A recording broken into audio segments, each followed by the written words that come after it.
My wife took off her ring and announced, "I'm finding someone who loves my free spirit." I nodded. Then I hired a private investigator who documented her free-spirited nights with several men. I brought this to divorce mediation when she demanded alimony. She got next to nothing. She was desperately calling her attorney. I, 32M, never thought I'd be sharing my story on Reddit, but here I am. I guess sometimes you need to tell someone what happened, even if it's a bunch of strangers on the internet. It was a Tuesday evening when my life changed. I had just gotten home from a long day at work, loosening my tie as I walked through the door. The house was quiet, too quiet.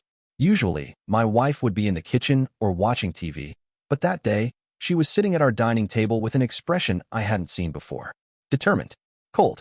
She didn't even wait for me to set down my briefcase before she started. Her fingers worked the wedding ring off her hand, placing it on the table with a small clink that somehow echoed through our 5 years of marriage. "I'm finding someone who loves my free spirit," she announced, chin raised defiantly. "You've been trying to cage me since the day we got married." I stood there stunned. Cage her? We had built a life together. A home. Plans for children. Vacations we'd saved for. I thought we were happy, or at least working through the normal struggles of marriage. "What are you talking about?" I asked, my voice steadier than I felt. "You wouldn't understand," she replied, rolling her eyes. "You're too conventional. Too boring. I need excitement. I need someone who appreciates who I really am." I nodded slowly, not trusting myself to speak. 5 years together, and this was how she saw me? As some kind of jailer? The pain was immediate and sharp, but something else was brewing beneath it. Something that felt suspiciously like suspicion. "How long have you felt this way?" I asked carefully. She shrugged, already standing up to leave. "Long enough to know it won't change." That night, she didn't come home. I sat in our living room until 3 a.m., staring at her wedding ring still on the table, turning my own around my finger. By morning, I had made a decision. I called in sick to work, something I rarely did, and made 2 phone calls. The first was to a lawyer. The second was to a private investigator. "I need to know what my wife is doing," I told the PI, a former police officer with 20 years of experience. "And with whom?" "This happens more than you'd think," he assured me. "I'll be discreet." For the next 3 weeks, I lived in a strange limbo. My wife came and went as she pleased, sometimes not returning for days. When she was home, she was distant, constantly on her phone, smiling at messages I wasn't meant to see. I played it cool, pretending I was giving her the space she needed to explore her free spirit. In reality, I was building a case. The PI was worth every penny. He delivered his first report after just 1 week. "You might want to sit down for this," he said, sliding a folder across my desk at the coffee shop where we met. Inside were photos, dozens of them. My wife entering hotels with different men. My wife at bars, her hand on someone's thigh. My wife kissing a coworker I'd met at our company Christmas party last year. The timestamps showed a pattern. This wasn't new behavior. "There's more," the PI said quietly. "She's been accessing your joint accounts. Large withdrawals, always in cash." I felt sick, but strangely calm. The pain was there, but now it had a focus. A purpose. "Keep going," I told him. "I need everything." By week 3, the evidence was overwhelming. 6 different men. Expensive dinners on our joint credit card. Hotel rooms I was unknowingly paying for. And the final blow, text messages the PI had somehow obtained showing she and her main affair partner discussing their future together. A future that apparently required a significant portion of my assets. "I think he's clueless," one text from my wife read. "When we divorce, I'll get the house. Alimony, probably half his retirement. He's too nice to fight it." Too nice. That's what she thought of me. Too nice to stand up for myself. I filed for divorce the next day. When I told her, she didn't even seem surprised. In fact, she seemed almost relieved. "I've already talked to a lawyer," she said smugly. "You should know I'm asking for the house and alimony. My attorney says I have a good case since I supported your career." I just nodded, the same way I had when she took off her ring. "We'll see." The weeks leading up to our mediation were tense. She became increasingly confident, even taunting me about how much I'd be paying her each month. I remained quiet, polite, distant. Let her think I was the same pushover she'd always believed me to be. On the day of our divorce mediation, I arrived early, a thick folder under my arm. Her attorney was there, an aggressive-looking woman in an expensive suit. My wife walked in last, wearing a dress I'd bought her for our anniversary, looking like she was ready to collect her prize. The mediator began by asking if we'd considered reconciliation. My wife scoffed. "There's no chance of that," she said. "I need my freedom, and he needs to support me while I find myself." The mediator nodded and turned to me. "And you, sir? What are you seeking in this divorce?" I opened my folder. "Just what's fair." I slid copies of the PI's report across the table, one to the mediator, one to her attorney and one to my wife. The room fell silent as they began to flip through the pages. My wife's face drained of color. Her attorney's expression shifted from confidence to concern. The mediator remained professional but couldn't hide a raised eyebrow. As you can see, I said calmly, my wife has already been exercising her free spirit with multiple partners while we were married. She's also been systematically withdrawing cash from our joint accounts, over $15,000 in the past 3 months alone. And most importantly, there are the text messages on page 43 where she explicitly discusses her plan to take advantage of me financially through this divorce. Her attorney leaned over to whisper something in my wife's ear. My wife shook her head violently, whispering back with increasing desperation. In light of this evidence, I continued, I'm countering her request for alimony. In fact, I believe I'm entitled to reimbursement for the funds she's already misappropriated. The mediation took a very different turn after that. Her attorney requested a break, during which I could hear my wife's raised voice from the hallway. When they returned, the smug confidence was gone. My client is willing to reconsider her position on alimony, her attorney stated flatly. By the end of the day, we had an agreement. No alimony. A fair division of assets that accounted for her cash withdrawals.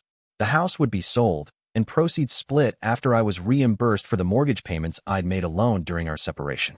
As we left the mediator's office, my wife grabbed my arm, her eyes wild with anger and panic. You set me up, she hissed. You knew all along, and you just let me hang myself. I gently removed her hand from my arm. No, you did this all on your own. I just made sure there was a record. She fumbled for her phone, frantically dialing her attorney as I walked away. I could hear her desperate voice fading behind me. There has to be something we can do. He tricked me. That was 6 months ago. The divorce is final now. I sold the house and bought a smaller place closer to my job. I've started therapy, which is helping me process the betrayal and rebuild my trust in others. I've reconnected with friends I'd lost touch with during my marriage. Last week, I heard through a mutual friend that my ex-wife had to move in with her parents after her affair partner dumped her. Apparently, he wasn't interested once he realized there wouldn't be a financial windfall from her divorce. I don't take pleasure in her struggles, but I won't deny feeling a sense of justice. Sometimes, being too nice doesn't mean being a pushover. Sometimes, it means being patient enough to let the truth reveal itself. For anyone going through something similar, my advice is simple. Trust your instincts, document everything, and remember that you deserve better than someone who sees your kindness as weakness. Update 1. It's been about 3 months since my last post, and I felt I should update you all since so many people reached out with support and questions. First, thank you to everyone who shared their own stories or offered encouragement. It helped more than you know during some really dark days. A lot has happened since then. My ex-wife has made several attempts to contact me. First with angry messages blaming me for ruining her life, then with tearful apologies and claims that she made a terrible mistake. I've maintained no contact except through our attorneys. The last thing I need is to get pulled back into her drama. The most surprising development came last month when one of the men from the PI's photos reached out to me. Turns out, my ex had told him she was single, and he had no idea she was married.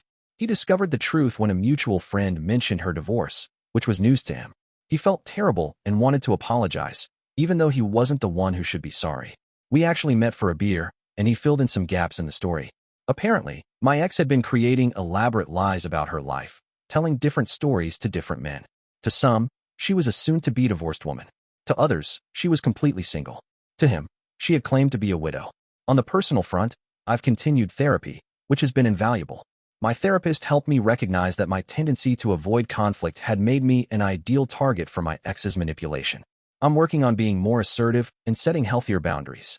I've also started dating again, cautiously. I met someone through a hiking group I joined. It's early days, but it's nice to be reminded that not everyone sees kindness as a weakness to exploit. Financially, I'm in a much better place than I expected to be post-divorce. Without my ex's secret spending, my savings have actually grown. I'm planning a trip to Europe next year, something my ex always dismissed as boring when I suggested it during our marriage. The most satisfying moment came last week when I ran into my ex's best friend at the grocery store. She had always been cold to me, and I assumed she just didn't like me. She actually approached me to apologize, explaining that my ex had been telling her for years that I was controlling and emotionally abusive. Seeing the evidence in the divorce proceedings had made her question everything my ex had ever told her.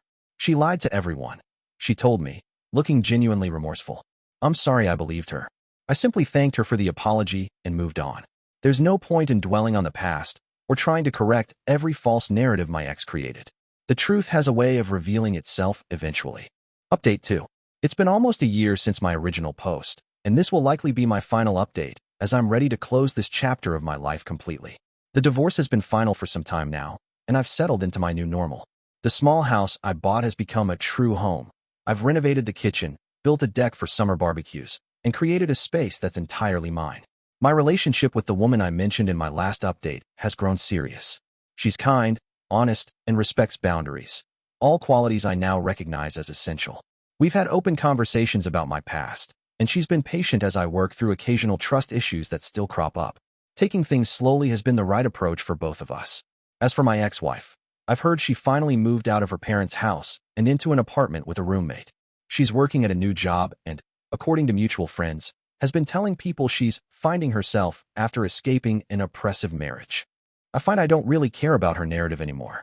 Those who matter know the truth, and those who believe her lies aren't people I need in my life. The most unexpected development came 3 weeks ago when I received a letter from her. Not an email or text, an actual handwritten letter. I debated not reading it, but curiosity won out. It was surprisingly sincere.